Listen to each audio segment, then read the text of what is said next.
Guys, in this video we'll be discussing the types of forces. Okay, now forces are of two types. One is contact force and non-contact force. Okay, so by the name you can understand that contact and non-contact. In contact force you will be studying two types, that is, one is muscular force and frictional force or friction will be studying. Okay, and non-contact you'll be studying magnetic force, second electrostatic force, and gravitational force. So we'll take up one by one and try to understand and analyze the concept. Okay, so basically contact force, two forces will be studying, non-contact will be studying three forces. Okay, so we'll take up with the first one, contact force. We'll be taking up with the muscular force. The muscular force, you can, from the name also you can understand muscular force, that means involving muscles. Okay, so we'll be studying first one, contact force. So basically, by the definition, contact force. Okay, contact force. What do you mean by contact force? Contact force is nothing but the force that acts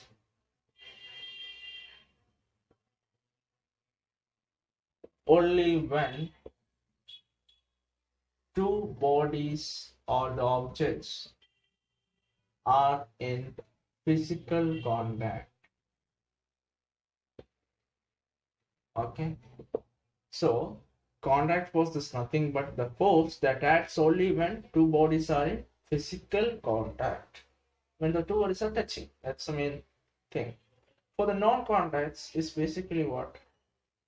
Non-contact forces. Non-contact means the force that acts only, or you can say acts without any physical contact. The force which acts without any physical contact. Okay, so majorly you have to understand this. Contact force means physical contacts will be there, then only contact force will occur.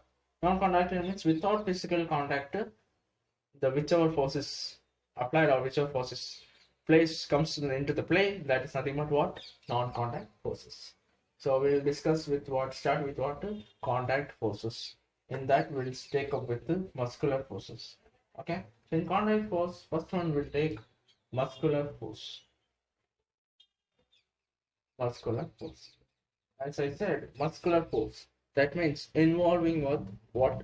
Muscles. So it is a force, it is the force exerted by muscles.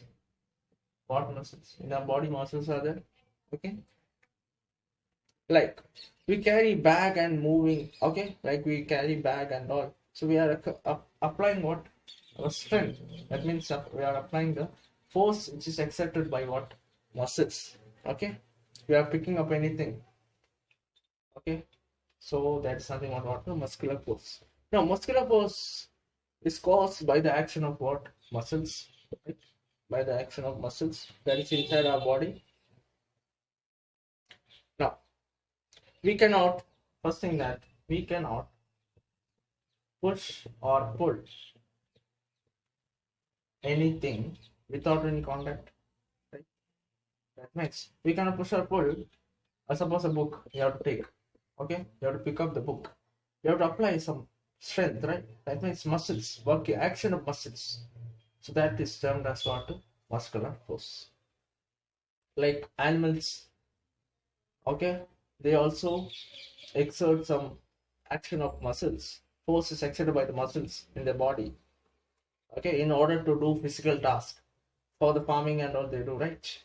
So it's basically that. Now we'll move on to the next one, that is frictional force, or you can say friction. The frictional force is basically what it opposes. What it opposes? It is a force that opposes what? The motion of one body. Motion of what? One body, right?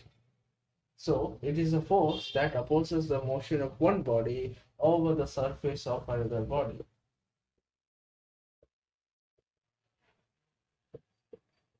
Over the surface of another body. So we'll try to understand this. Whenever you ride a bicycle, if you stop pedaling, right? If you stop pedaling, still the bicycle moves with certain speed. Okay. Now, after some time, it suddenly stops, or it stops. The speed gets reduced and it suddenly, or after some time, it stops. It's because of frictional force. See, between the tire, okay, contact is there between the tire and the road. That means surface, right? Tire and the road, contact is there. Now, so basically, if motion is towards this side, if the body is moving towards this side, then the frictional force will act towards this side. Opposite means oppose the motion of any body. Okay, try to understand. When a bicycle is moving towards this side, the force, that means the frictional force will be in the opposite direction, so that it opposes the motion and it tries to stop the bicycle. Okay, so these two surfaces force is active, that is frictional force, and tries to stop the bicycle. So main concept is this. Okay, we'll be learning in the next chapter about friction and all. Okay, in detail. Okay, right. Let us move on to the next thing, that is non-contact force. We'll be studying the three important topics in that. So we'll take up with the first one, that is something about magnetic force. Okay, by the name it says magnet is involved. So it's nothing but it is a force. It is a force exerted by the magnet. Exerted by magnet on any iron objects. Okay, by magnet on any iron objects, because it attracts, magnet attracts only iron objects. So you can see over here that, let us take one example, that magnet, bar magnet or any type of magnet. So if you suppose non-contact means physical contact will not be there. Suppose you keep the iron nail or anything iron object here. After it reaches some distance nearer to this magnet, it gets attracted, right? It was not in physical contact, right? It was in some distance. This object was, and this between the distance between was some distance was there, right? It was not touching with each other. The basic thing is that magnetic force means magnet is involved. That means magnet attracts. Force is applied. Force is applied by the magnet in order to attract any iron object. Okay, that thing you have to remember.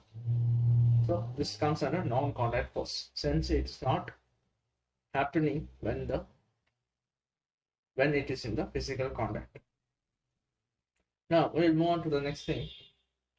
Second one, we'll take up electrostatic force. Electrostatic force means electric charges is involved. Okay? Electrostatic force. Now, electrostatic force, now, it is nothing but the force of attraction. It is a force of attraction, or we can say repulsion.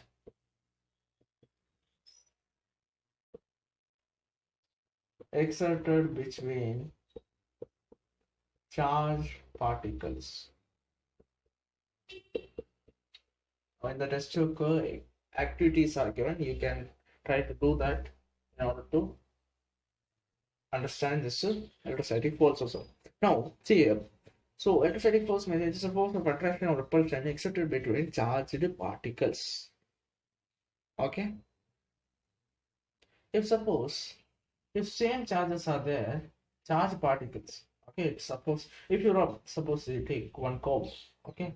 Comb. Okay. Try to rub that on any surface. So when you rub it, it becomes what? Charged body. So when you try to rub it, okay, it becomes charged body. The charged body, and it what happens? It gets attracted to the uncharged body. If you take paper, okay, if you take piece of paper and all, and try to attract this, try to bring this comb towards the paper, it attracts. Basically, this is charged body, this is uncharged body. So charged and uncharged body gets attracted. The basic thing is that same charges repel. That means if charged body and charged body comes near to each other, okay, nearer to each other, then it repels. That means same charges or same charged body repels, and different. I mean, like one charged body, another uncharged body gets attracted. Same case, okay. Charged and uncharged body gets attracted. This is the basic concept of electrostatic force. Let us move on to the next thing, third one and the last one, that is gravitational force. As you study about gravity and all, so basically we'll study about gravitational force. You know that all the fruits from the trees fall down, does not go up. Anything, if you throw a ball upwards, it comes naturally, or it generally comes down, does not go up, right? Gravitational force. Now, gravitational force is nothing but the force exerted by the what? Earth's gravity. It is a force exerted by Earth's gravity, okay, on all objects, on all objects.